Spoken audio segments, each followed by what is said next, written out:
Dear students, BA part third के लिए यह जो ऑनलाइन क्लास आयोजित की गई है इसमें आपका बहुत बहुत स्वागत है।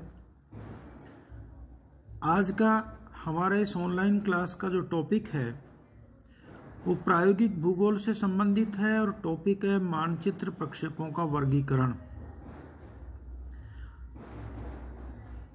गत क्लास में हमने मानचित्र प्रक्षेपों के वर्गीकरण के दो आधारों को लेकर के हमने वर्गीकरण किया था और आज हम तीसरे आधार पर रचना विधि के आधार पर मानचित्र प्रक्षेपों के वर्गीकरण को समझने की कोशिश करेंगे। गत कक्षा में हमने प्रकाश के प्रयोग के अनुसार और गुण के अनुसार मानचित्र प्रक्षेपों का वर्गीकरण किया था। रचना विधि के अनुसार प्रक्षेपों का वर्गीकरण जब हम करते हैं तो हम मानचित्र प्रक्षेपों को चार वर्गों में रखते हैं।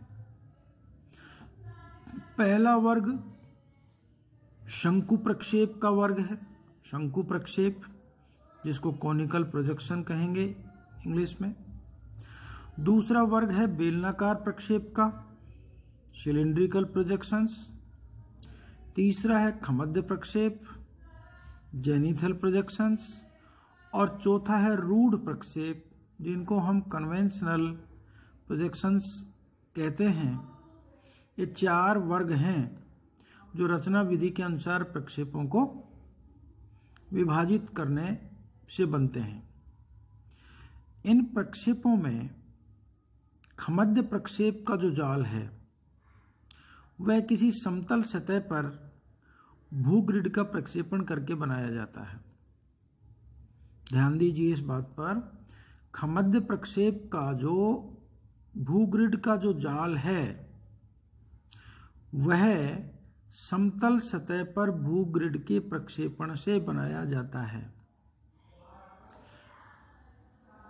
इसके विपरीत शंकु प्रक्षेप में जो अक्षांश देशांतर रेखाओं का जाल है वह जाल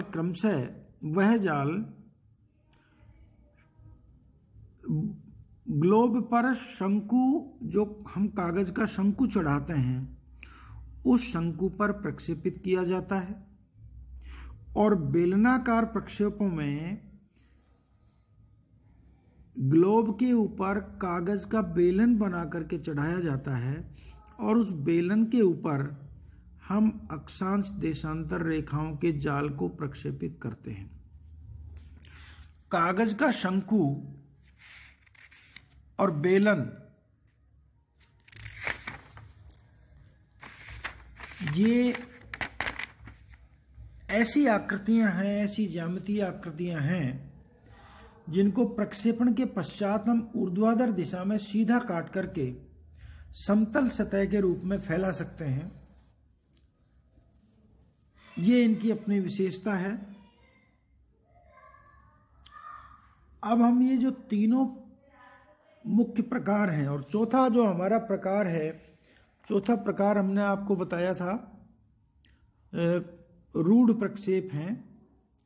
इन रूढ़ प्रक्षेपों को शंकु प्रक्षेप, बेलनाकार प्रक्षेप और जो खमद्य प्रक्षेप हैं इनकी मुख्य विशेषताओं के ऊपर हम अभी चर्चा करेंगे और इनकी रचना विधि भी हम समझने की कोशिश करेंगे।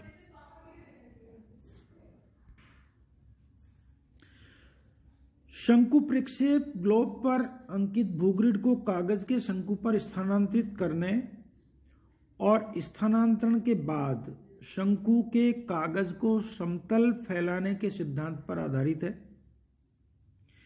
इन प्रक्षेपों की रचना में यह मान लिया जाता है कि कागज का शंकु ग्लोब को किसी चुने हुए अक्षांश वृत्त पर, जो कि भूमध्य रेखा और ध्रुव को छोड़ करके होता है, कहीं ना कहीं स्पर्श करता है और शंकु का जो शीर्ष है वो ध्रुव के ठीक ऊपर की ओर पृथ्वी के बढ़ाए गए ध्रुवीय अक्ष के किसी बिंदु पर स्थित होता है। इस बात को हम यूं भी कह सकते हैं कि पृथ्वी का केंद्र ध्रुव तथा शंकु का शीर्ष, ये तीनों एक ही सरल रेखा में होते हैं। जिस अक्षांश वृत्त पर कागज का शंकु ग्लोब को स्पर्श करता है उसे स्टैंडर्ड पैरेलल या हिंदी में कहें मानक अक्षांश कहा जाता है। शंकु की विकसित सतह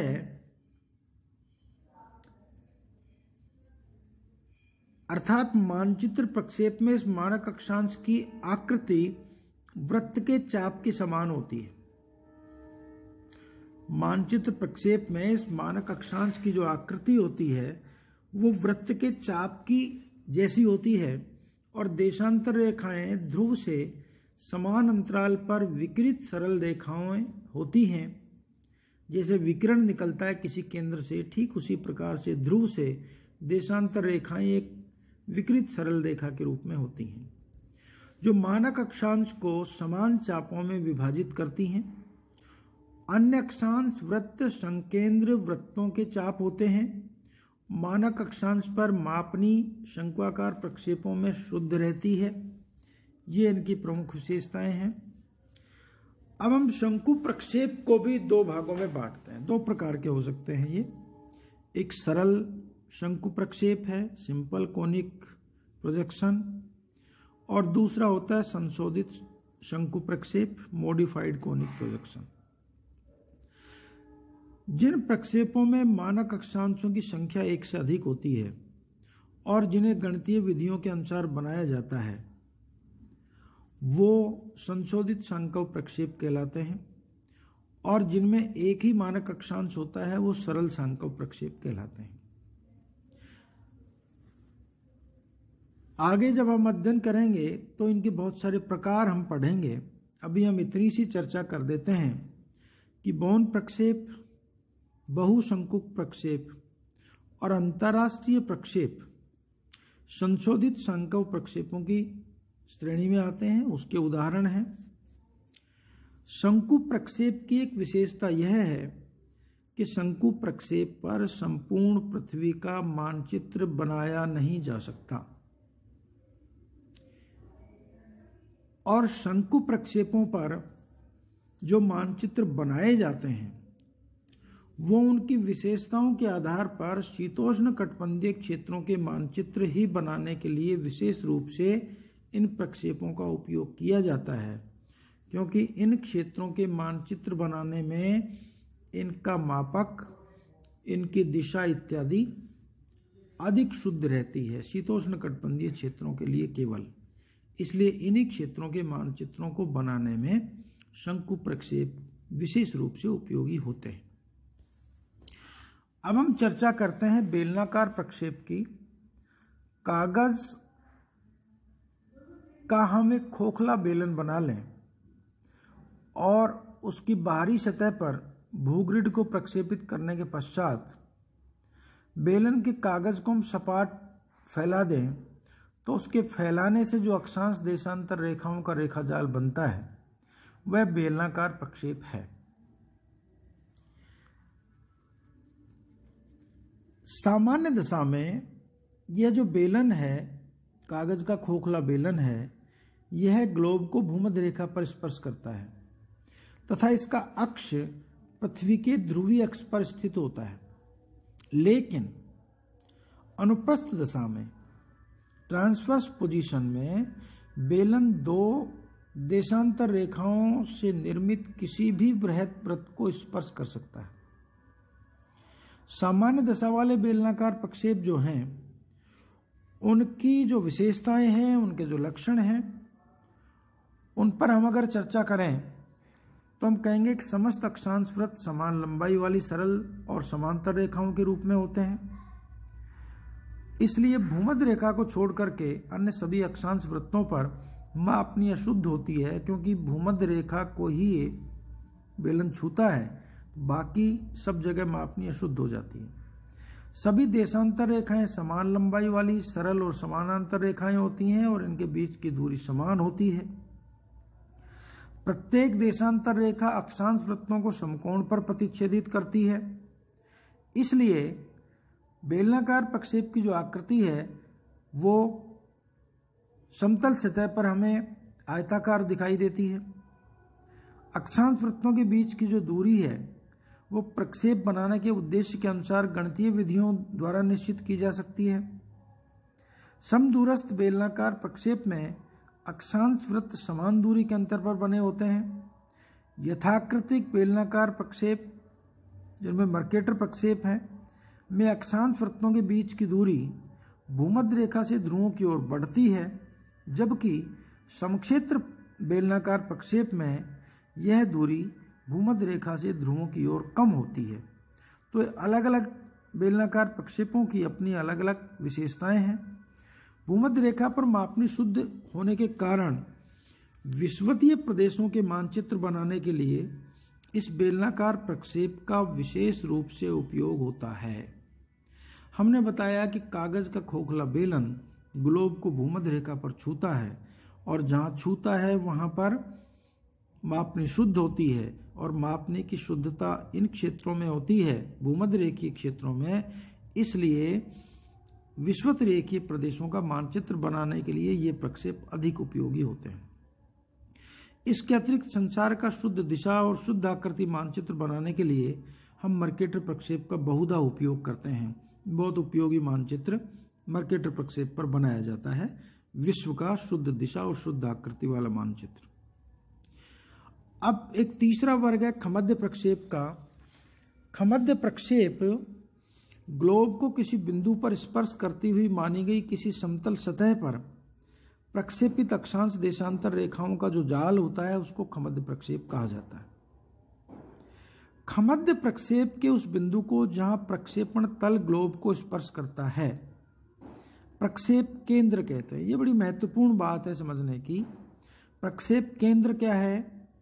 खमध्य प्रक्षेप के उस बिंदु को जहां प्रक्षेपण तल ग्लोब को स्पर्श करता है वो खमध्य प्रक्षेप का प्रक्षेप केंद्र कहलाता है, सेंटर ऑफ प्रोजेक्शन। और जिस बिंदु पर प्रकाश की कल्पना की जाती है उसे नेत्र स्थान कहा जाता है, आई पॉइंट। इसको हम पॉइंट ऑफ ओरिजिन भी कहते हैं। आई पॉइंट को ही पॉइंट ऑफ ओरिजिन कह दें, इसको नेत्र स्थान कह दें, इसको उत्पत्ति बिंदु कह दें, ये सभी नाम इसके हैं। प्रक्षेप का जो तल है वो भूमध्य रेखा, ध्रुव अथवा इन दोनों के मध्य स्थित किसी भी बिंदु पर ग्लोब को स्पर्श कर सकता है। तीन स्थितियां हो सकती हैं इसकी: प्रक्षेपण तल की, भूमध्य रेखा पर, ध्रुव पर, अथवा भूमध्य रेखा और ध्रुव के मध्य स्थित किसी बिंदु पर। इसी प्रकार नेत्र स्थान ग्लोब के केंद्र पर अथवा ग्लोब के बाहर हो सकता है, लेकिन प्रत्येक दशा में प्रक्षेप केंद्र, ग्लोब का केंद्र और नेत्र स्थान तीनों एक ही सरल रेखा में होते हैं। ये एक विशेष बात है। कोई सी भी दशा वाला हो, लेकिन प्रक्षेप केंद्र, ग्लोब का केंद्र और नेत्र स्थान तीनों एक ही सरल रेखा में होते हैं, और प्रक्षेपण तल इस सरल रेखा से समकोण बनाता हुआ ग्लोब को स्पर्श करता है। नेत्र स्थान और प्रक्षेपण तल की भिन्न भिन्न स्थितियों के अनुसार भी हम खमध्य प्रक्षेपों को अलग अलग उपवर्गों में विभाजित करते हैं। जैसे नेत्र स्थान की स्थिति के अनुसार जो खमध्य प्रक्षेप हैं उनके तीन भेद हो सकते हैं। पहला है नौमोनिक प्रक्षेप, जिनको हिंदी में केंद्रक प्रक्षेप भी कहते हैं। इन प्रक्षेपों की रचना करते समय नेत्र स्थान की स्थिति ग्लोब के केंद्र पर मानी जाती है, अर्थात जो हमारा पॉइंट ऑफ ओरिजिन है, जहां से प्रकाश आ रहा है वह केंद्र में है, ग्लोब के केंद्र में है। दूसरा है स्टीरियोग्राफिक प्रोजेक्शन, त्रिविम प्रक्षेप। त्रिविम प्रक्षेपों में प्रक्षेप केंद्र अर्थात जिस बिंदु पर प्रक्षेपण तल ग्लोब को स्पर्श करता है के व्यासतः सम्मुख बिंदु पर नेत्र स्थान की स्थिति मानी जाती है। और तीसरा है लंबकोणीय प्रक्षेप, जिसको ऑर्थोग्राफिक प्रोजेक्शन कहते हैं। इन प्रक्षेपों में प्रक्षेप केंद्र तथा ग्लोब के केंद्र को मिलाते हुए आगे बढ़ाए गए व्यास पर स्थित किसी अनंत दूरी के बिंदु पर नेत्र स्थान की कल्पना होती है, जिसके फलस्वरूप नेत्र स्थान से आने वाली प्रकाश किरणों को सरल और समानांतर रेखाओं के रूप में जाना जाता मानते हैं, क्योंकि प्रकाश अनंत से आ रहा है तो हमारे तक आते आते वो समांतर हो जाती हैं प्रकाश की किरणें। तो ये था नेत्र स्थान की स्थिति के अनुसार खमद्य प्रक्षेपों के भेद। और अब हम बात करते हैं प्रक्षेपण तल की स्थिति के अनुसार खमद्य प्रक्षेपों में जो वर्ग हैं, जो भेद हैं, इनको भी हम 3 भागों में बांटते हैं। एक ध्रुवीय खमद्य प्रक्षेप है। ध्रुवीय खमद्य प्रक्षेपों में प्रक्षेपण तल ग्लोब को ध्रुव पर स्पर्श करता है। विषुवतीय खमद्य प्रक्षेपों में भूमध्य रेखा के किसी बिंदु पर प्रक्षेपण तल ग्लोब को स्पर्श करता है। और तीसरी स्थिति है त्रियक खमद्य प्रक्षेप की। इन प्रक्षेपों में भूमध्य रेखा और ध्रुव के मध्य स्थित किसी बिंदु पर प्रक्षेपण तल ग्लोब को स्पर्श करता है।